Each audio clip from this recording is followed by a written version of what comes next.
Guys, अगर आप भी 15,000 की बजट के आसपास 3 से 4 फैमिली मेंबर्स के लिए कोई रेफ्रिजरेटर देख रहे हैं तो सैमसंग का ये 215 लीटर का 4 स्टार रेफ्रिजरेटर आपके लिए काफ़ी सफिशिएंट होने वाला है। इस सैमसंग के रेफ्रिजरेटर को चूज करने से पहले मेरे सामने एक बड़ी कन्फ्यूजन थी कि मुझे एलजी ब्रांड के रेफ्रिजरेटर को खरीदना चाहिए या फिर सैमसंग ब्रांड को, क्योंकि एलजी और सैमसंग ही रेफ्रिजरेटर मार्केट के दो सबसे ट्रस्टेबल ब्रांड हैं। तो मैं आपको बताता हूँ ऐसे 2 पॉइंट जिससे मैंने एलजी को ना चूज किया सैमसंग के इस 215 लीटर रेफ्रिजरेटर को। पहला पॉइंट ये कि एलजी के मोस्ट ऑफ द रेफ्रिजरेटर में आपको मिलती है 10 ईयर की वारंटी कंप्रेसर पर, लेकिन सैमसंग के इस रेफ्रिजरेटर में आपको मिलती है 20 साल की कंप्रेसर पर वारंटी, जो कि अपने आप में एक अमेजिंग बात है। एंड सेकंड यहाँ पर पॉइंट आता है कि एलजी के रेफ्रिजरेटर में आपको ऐसे डिजी टच कंट्रोल पैनल देखने को नहीं मिलता है जैसे सैमसंग के इस रेफ्रिजरेटर में आपको देखने को मिल जाता है, जिससे आप इस फ्रिज को बिना इसके डोर को ओपन किए सिर्फ बाहर से ऑपरेट कर पाएंगे, बाहर से सारी कमांड दे पाएंगे। अब ये डिजी टच कंट्रोल पैनल किस तरीके से काम करता है ये मैं वीडियो के आगे पार्ट में बताऊंगा। तो सबसे पहले बात करते हैं कि सैमसंग के इस रेफ्रिजरेटर में कितनी बिजली कंज्यूम होती है एक साल में और एक दिन का इसका कॉस्ट कितनी बैठती है। तो सैमसंग का ये रेफ्रिजरेटर आपके एक साल में बिजली कंज्यूम करेगा 151 यूनिट। अगर आपके एरिया में 1 यूनिट बिजली की कॉस्ट 9 रुपये मान के चलें तो एक साल में आपके यहाँ पर कॉस्ट बैठ जाती है 1370 रुपये, यानी कि एक दिन की कॉस्ट करीब आती है 3 रुपये 70 पैसे के आसपास। सैमसंग के इस रेफ्रिजरेटर के अगर नीचे की साइड अगर हम देखें तो आपको यहाँ पर 2 बेस स्टैंड देखने को मिल जाते हैं। पीछे की साइड आपको यहाँ पर पूरी स्टेनलेस स्टील से कवर देखने को मिल जाती है, जिससे इस रेफ्रिजरेटर को साफ करने में काफ़ी ज़्यादा आसानी हो जाती है। साथ में बात करें इसके इनर डिजाइन की तो यहाँ पर इस रेफ्रिजरेटर के अंदर की साइड में आपको किसी भी तरीके का बटन सिस्टम देखने को नहीं मिलता है, क्योंकि सारा कुछ यहाँ पर जो कंट्रोल होता है वो होता है बाहर की इस डिजी टच कंट्रोल पैनल से।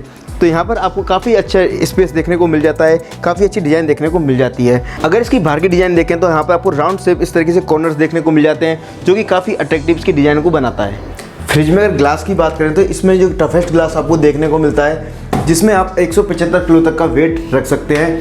इसके अलावा इस फ्रिज में जितनी भी प्लास्टिक बॉडी यूज हुई है, चाहे डोर की प्लास्टिक पार्ट्स में हुई है या फिर यहाँ पर चिलर ट्रे में या फिर आइस बॉक्स में, सारी प्लास्टिक काफ़ी अच्छी सॉलिड मटेरियल की बनी हुई है। इसके अलावा आपको यहाँ पर नीचे लाइट देखने को मिल जाती है, जो आपको रात में काफ़ी सफिशिएंट रोशनी दे देता है फ्रिज के अंदर। ये फ्रिज कई मॉडल, कई डिजाइन, कई कलर के साथ देखने को आपको मिल जाता है, जैसे मेरे पास यहाँ पर ग्रे कलर, इसके अलावा भी आपको blue, black and red colour देखने को मिल जाता है अलग अलग डिजाइन के साथ। साथ में ये फ्रिज बेस ड्रॉर के साथ भी आता है एंड विदाउट बेस ड्रॉर भी।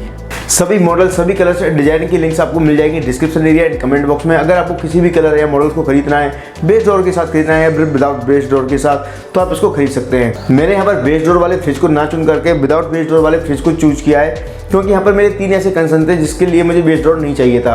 पहला कि बेस डोर में जो गंदी हो जाती है उसको सफाई करने में काफ़ी ज़्यादा प्रॉब्लम होती है। इसके अलावा सेकंड पॉइंट ये कि यहाँ पर चूहे अगर आपके घर के आसपास हैं तो यहाँ पर नीचे जो है गंदगी काफ़ी ज़्यादा कर देते हैं। एंड तीसरा पॉइंट, बेस डोर वाले फ्रिज 2 से 3 हज़ार रुपये एक्स्ट्रा महंगे होते हैं, जो कि मेरे लिए कम्प्लीटली यूजलेस है। तो इसलिए अगर आपको बेस डोर वाला फ्रिज चाहिए या फिर विदाउट बेस डोर वाला, ये सब कुछ आपके ऊपर डिपेंड करता है। फ्रिज के अंदर अगर स्पेस सेगमेंट की बात करें तो आपको सबसे पहले यहाँ पर ऊपर आइस बॉक्स देखने को मिल जाता है, उसके बाद आपको देखने को मिल जाती है यहाँ पर चिलर ट्रे। इसके अलावा आपको डेली जो यूज़ के प्रोडक्ट्स हैं उनको रखने के लिए 4 अदर सेक्शंस देखने को मिल जाते हैं। एंड लास्ट में आपको देखने को मिल जाता है यहाँ पे एक वेजिटेबल टब। अगर डोर सेक्शन में बात करें तो डोर सेक्शन में आपके बोटल्स या फिर कंटेनर्स को रखने के लिए 4 अलग अलग सेक्शंस देखने को मिल जाते हैं। इसके अलावा आप इस सैमसंग के रेफ्रिजरेटर को इन्वर्टर में भी चला सकते हैं। एंड साथ में अगर आपके एरिया में इलेक्ट्रिसिटी का फ्लक्चुएशन रहता है तो आपको यहाँ पर एक्स्ट्रा स्टेबलाइजर की जरूरत नहीं पड़ती है, क्योंकि यहाँ पर इनबिल्ट स्टेबलाइजर आपको देखने को मिल जाता है, जिससे ऐसी इलेक्ट्रिसिटी का फ्लक्चुएशन होता है तो ऑटोमेटिक पावर कट हो जाती है। जैसा कि मैंने पहले बताया कि सैमसंग के ये डिजी टच कंट्रोल पैनल वाले रेफ्रिजरेटर कई डिजाइन एंड कई मॉडल के साथ आते हैं। 189 लीटर एंड 215 लीटर मॉडल के साथ किसी में आपको बेस डोर देखने को मिलेगा, किसी में विदाउट बेस डोर मिलेगा। अगर आप 189 लीटर वाले रेफ्रिजरेटर चूज करते हैं या फिर 215 लीटर वाला रेफ्रिजरेटर चूज करते हैं base door and without base door, तो इसमें प्राइस का सेगमेंट जो है थोड़ा ऊपर नीचे यहाँ पर होता रहेगा। अप्रोक्स अगर आपको बात करें तो यहाँ पर 15,000-16,000 के रेंज में ये रेफ्रिजरेटर आपको देखने को मिल जाता है। अगर आपको सैमसंग के इस डिजिटल कंट्रोल पैनल वाले रेफ्रिजरेटर के किसी भी डिजाइन, किसी भी मॉडल या किसी भी कैपेसिटी वाले रेफ्रिजरेटर को खरीदना है तो आपको अमेजन एंड फ्लिपकार्ट की बेस्ट बाइंग लिंक मिल जाएगी comment box and description area में, एक बार जरूर चेक कीजिएगा। अब हम बात करते हैं कि सैमसंग के इस रेफ्रिजरेटर का डिजिटल कंट्रोल पैनल किस तरीके से वर्क करता है। लेकिन उससे पहले मैं आपको एक इन्फॉर्मेशन देना चाहता हूँ कि अगर आप फ्लिपकार्ट, अमेजन या फिर किसी भी ई-कॉमर्स वेबसाइट से शॉपिंग करते हैं, उनके latest offers, coupon, discounted deals, लूट डील्स चाहते हैं तो आप मुझे मेरे टेलीग्राम चैनल पर ज्वाइन कर सकते हैं। टेलीग्राम चैनल का नाम है डिजिटल प्रोफर। इसके लिए बस आपको प्ले स्टोर से टेलीग्राम की ऐप डाउनलोड करनी है एंड उसके बाद अपना अकाउंट क्रिएट करना है। अकाउंट क्रिएट करने के बाद चैनल का नाम सर्च करना है डिजिटल प्रोफर एंड ज्वाइन बटन पर क्लिक कर देना है। साथ में किसी भी ऑफर, किसी भी कूपन या किसी भी प्रोडक्ट के रिगार्डिंग अगर आपको मुझसे बात करनी है तो आप मुझे टेलीग्राम चैनल पर पर्सनली बात कर सकते हैं। चलिए देखते हैं कि सैमसंग के इस रेफ्रिजरेटर में ये डिजिटल कंट्रोल पैनल किस तरीके से वर्क करता है। सैमसंग के इस रेफ्रिजरेटर में आपको 5-in-1 डिजिटल कंट्रोल पैनल देखने को मिल जाएगा, जिसमें आपको eco mode, E defrost mode, power cool, blackout notification and temperature controls, ये 5-in-1 मोड देखने को मिलेंगे। अब ये किस तरीके से वर्क करते हैं उनको देख लेते हैं। अगर आपको फ्रिज में बहुत जल्दी कूलिंग चाहिए, जल्दी आपको बर्फ जमानी है, कुछ ज़्यादा गेस्ट आ गए हैं और फ्रिज को थोड़ी देर के लिए कुछ एक्स्ट्रा पावर देकर एक्स्ट्रा कूलिंग करनी है, तो आपको यहाँ पर पावर कूल का ऑप्शन देखने को मिल जाएगा। इसे बस आपको 3 सेकंड तक के लिए प्रेस करना है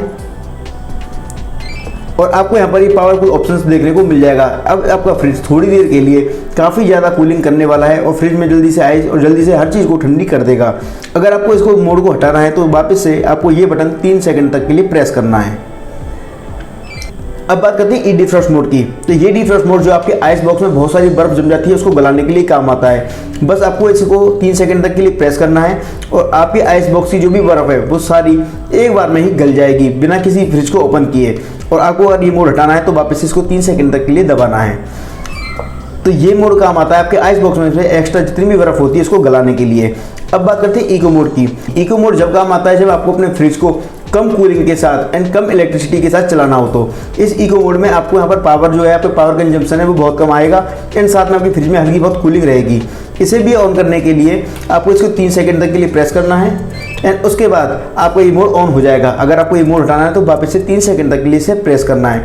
इससे आपकी इलेक्ट्रिसिटी का जो बिल है वो थोड़ा कम आने वाला है। अब बात करते हैं ब्लैकआउट नोटिफिकेशन की। तो ब्लैकआउट नोटिफिकेशन इस पैनल पे कहीं पे नहीं होता है, बस यहाँ पर एक छोटी सी लाइट आती है। ये लाइट ऑटोमेटिक यहाँ पर जब अपीयर होगी जब आपका फ्रिज काफ़ी टाइम से बंद है। जैसे कि गाँव में होता है काफ़ी लंबे समय के लिए लाइट चली जाती है, 15 घंटे, 20 घंटे, 24 घंटे के लिए एक साथ लाइट चली जाती है।